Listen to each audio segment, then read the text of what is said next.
Woo. 20-minute song and dance number with 47 Yo Mama So Poor jokes Messing around. directed at Jacob Howard, which ended in a finale with fireworks.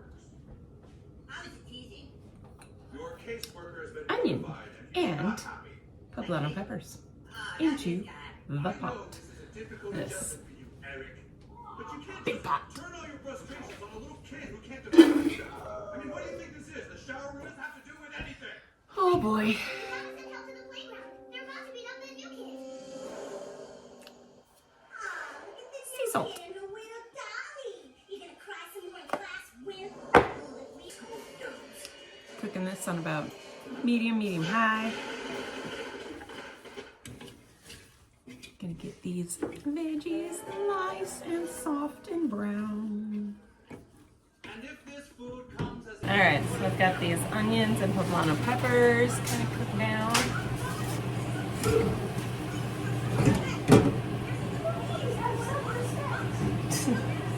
Actually, can I have a spoon? Just a regular old spoon. We're gonna add some garlic now. Boom.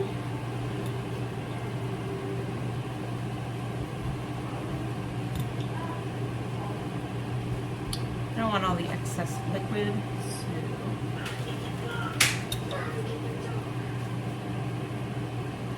doing about roughly 3 tablespoons.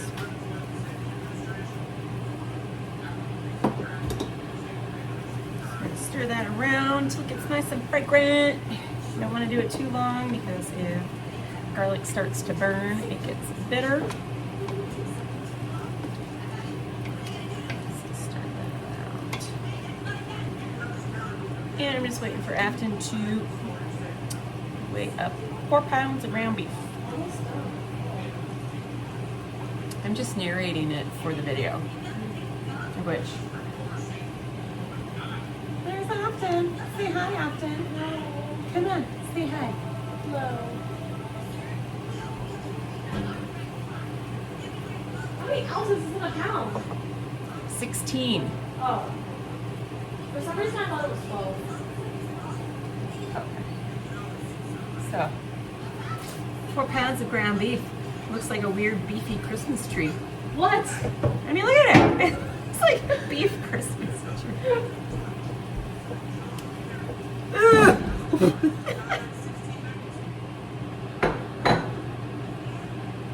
Are you okay? Yeah, just one little strand of it kind of went flying over there. How cute. Yeah. And then I'm going to use my meat masher. Break it up. Ugh. We're going to cook down this ground beef for a bit because 4 pounds takes a while to cook in this big pan.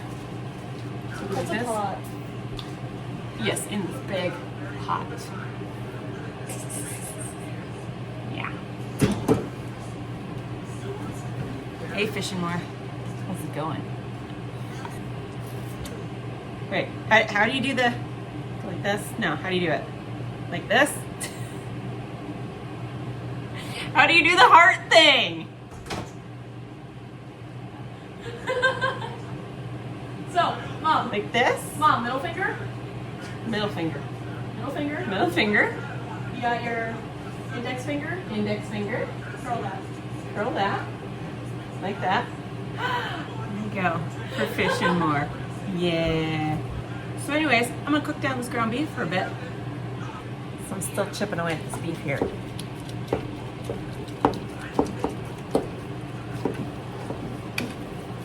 I don't like big chunks of beef. There are some people, you know, I used to work for the schools. I worked in the school kitchen, but I had chef experience before that. And a lot of them, they'll take shortcuts. They'll do things as quickly and cheaply as possible. And one of my biggest pet peeves is giant chunks of ground beef and meat sauce. Because what you get, it's not like having a meatball. Because when you make meatballs, you're taking the beef and you're taking all of your spices and you're mixing them together and you're rolling them up and you got a meatball, right?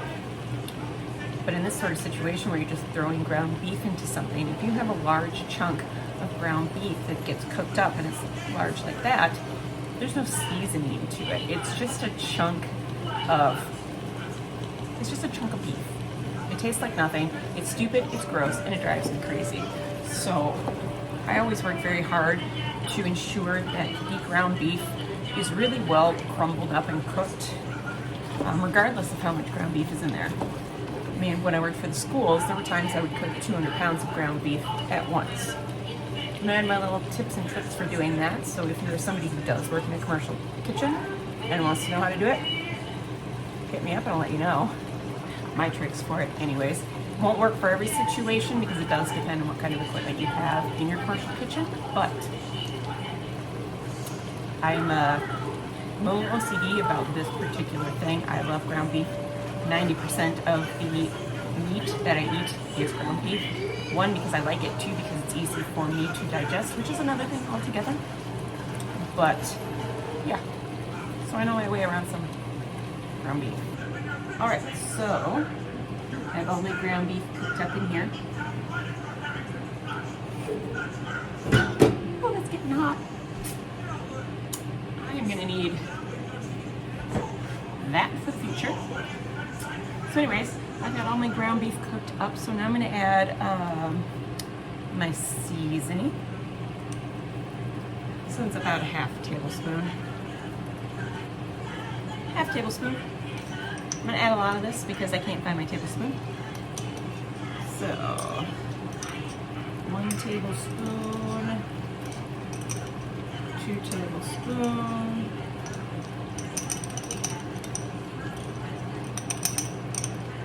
big chunk in there.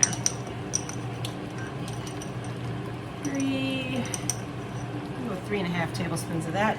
That's probably gonna be pretty damn spicy.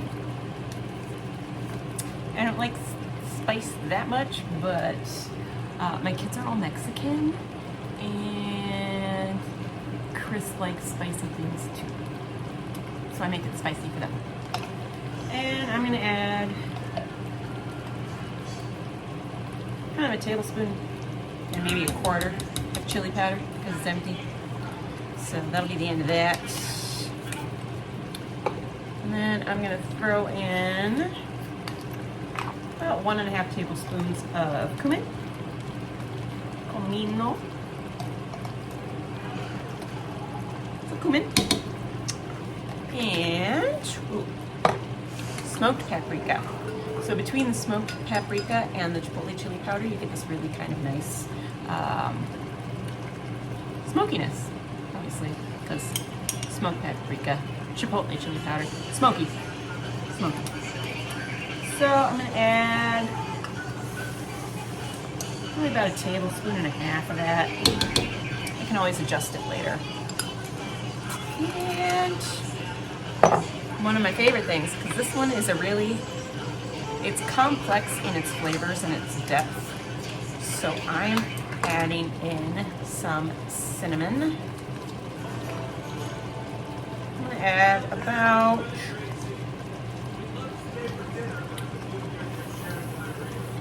a 1.5 teaspoons,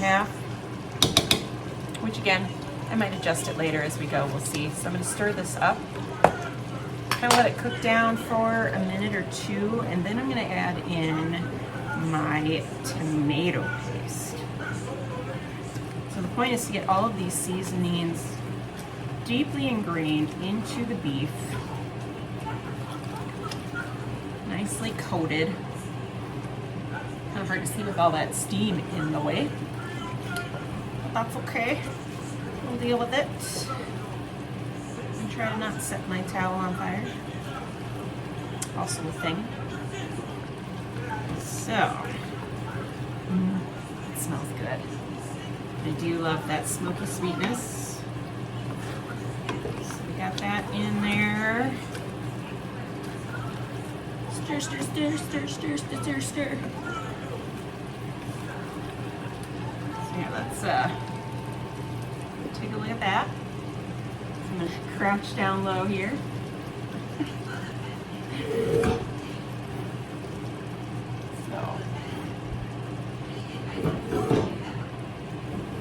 Got that deep, dark, earthy colors. So when you add the tomato paste, it's going to briefly be red, but you're going to cook it down until it's nice and brown again. So that'll take a few minutes. This is a double batch, so it might take a few minutes longer.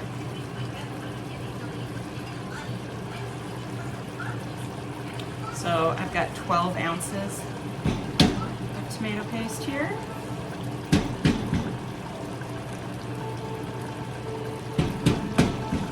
Otherwise, for a single batch, you just use 1 6-ounce can.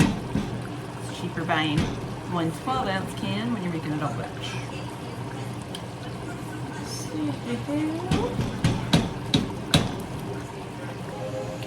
Okay, so I've cooked this down for several minutes now, so it's nice and brown rather than red. So we'll do another shot here. I'm getting real low. See how nice and brown that is. So now we are going to add in our crushed tomatoes. I've got some San Marzano style crushed tomatoes that I've got from Walmart. And usually I just use the Great Value brand, but I am a sucker for the San Marzano style. I don't even know if I'm saying that right because maybe I'm a little too Minnesotan for this crap, but so I got 2 28-ounce cans of them. If you're doing a single batch, you would just use the one. Try and not spill it everywhere.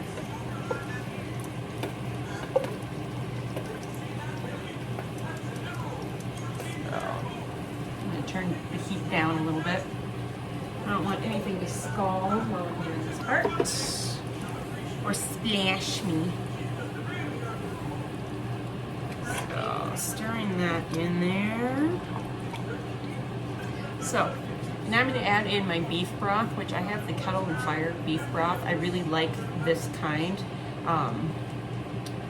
It's really, really rich, and it has 20 grams of protein in this whole container here. So I'm a big fan of getting in the protein however you can, and a lot of the regular beef broths don't have that. It kind of actually makes me miss the Sam Choice variety because that one was really high in protein and way cheaper. So I kind of go back and forth. It just depends on what my dietary needs are, if I'm willing to spend the money for this stuff or if I'm just going to use whatever I have on hand, which a lot of times I'll use the Better Than bouillon that I'll keep in the fridge, or I do have some granulated beef base that I will use. But right now, since we got a snowstorm going on, I'm going to use the good stuff because it just feels like that's what I should be doing. So that is what I'm doing. Didn't drop that on the floor. So now that we're back on track, what? Covered in water. From getting everything else out of there. Yeah. It's like kind of laundry 101, dude. My bad. I more just wanted to get into the wash as fast as possible and wasn't thinking about it. Well, next time you think about it. I already want to eat the hell out of this. Last but not least, I'm going to be adding in my beans.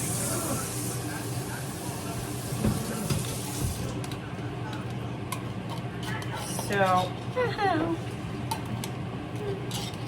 I stabbed myself in the knuckle with the lid. So I do like to add in chili beans. What?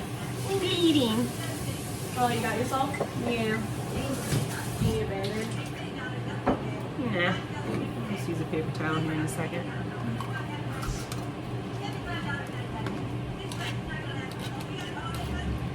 Normally I wouldn't really use chili beans, but I do like the depth of flavor that they add to this. So I'm using a can of mild and a can of spicy.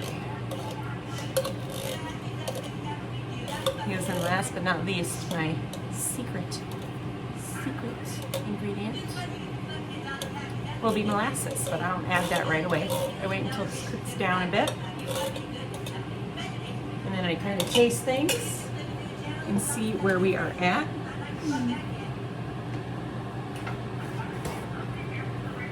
And then I base how much molasses I add on how it tastes. So,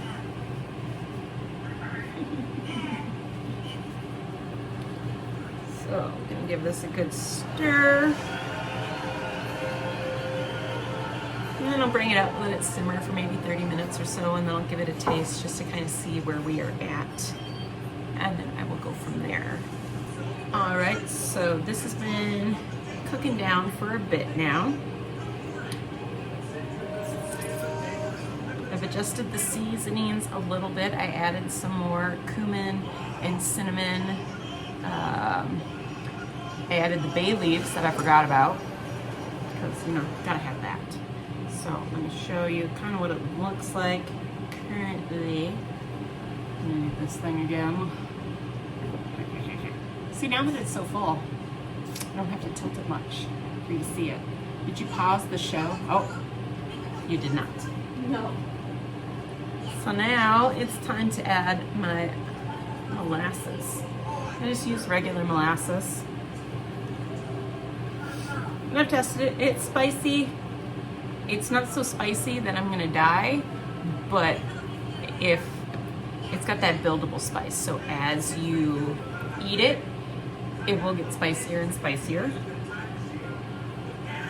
And I just really love that combination of sweet and spicy. It's really complex, full of depth, full of flavor.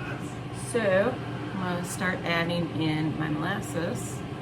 Kind of wanna watch what I'm adding here. Tablespoon, 2, 3. I'm at about a 1/4 cup now. Might be adding everything that I have left in this jar because that is all I have. And if that's the case, and I feel like it still needs some of that layering of sweetness, I might have to switch to brown sugar.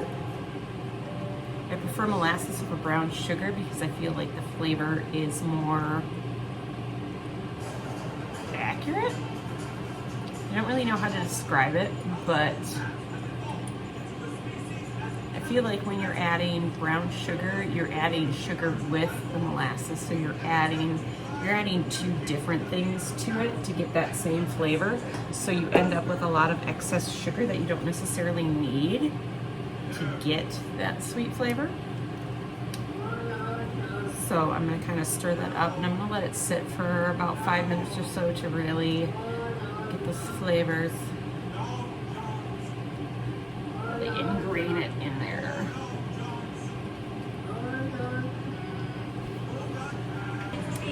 I have added the remainder of the molasses and I've also added in a little bit of brown sugar because I felt like it needed some more.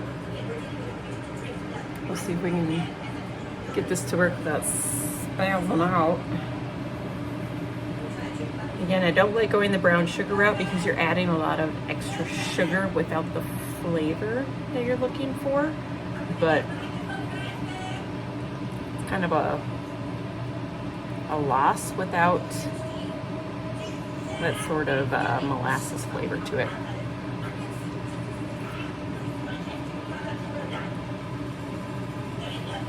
It's hot because it's straight out of the pot. So, steam hot.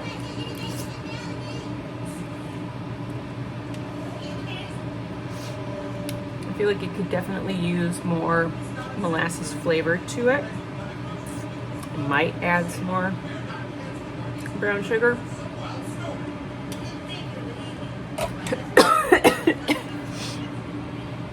Or I might leave it.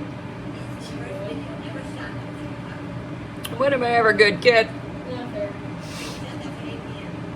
I'm a whip. I'm a creep. I'm a loser. What the hell am I doing here? I don't belong here. Holy Moses. So yeah, that's a little bit spicy for me, but I am a wiener.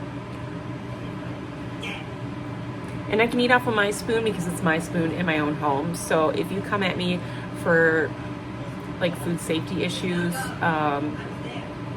shut up. Because I know you eat off of your spoons in your house. If you don't, then you might have some OCD issues, which is fine. You can have your OCD issues, but leave me alone. Because I'm not going to put up with it. Since I don't have any more molasses, I mean, I can drop a bunch of sugar on the ground. Because that's what just happened. I can add some. But otherwise, it's good to go. So I would recommend ladling this into bowls with some, normally with chili I like to go with a sharp cheddar cheese, but since this has so much flavor and so much depth to it and spice to it, I would go with a mild cheddar, even it out a little bit. Throw some sour cream in there and then eat it with tortilla chips or some cornbread, some honey cornbread. Hell yeah, I would do that. Perfect for a snowstormy day that you can't see out this window because it's so bright out. It's so bright out. You can't see it. But it's snowing and it's windy and we have blizzard warnings, so. See? Chili served, you guys.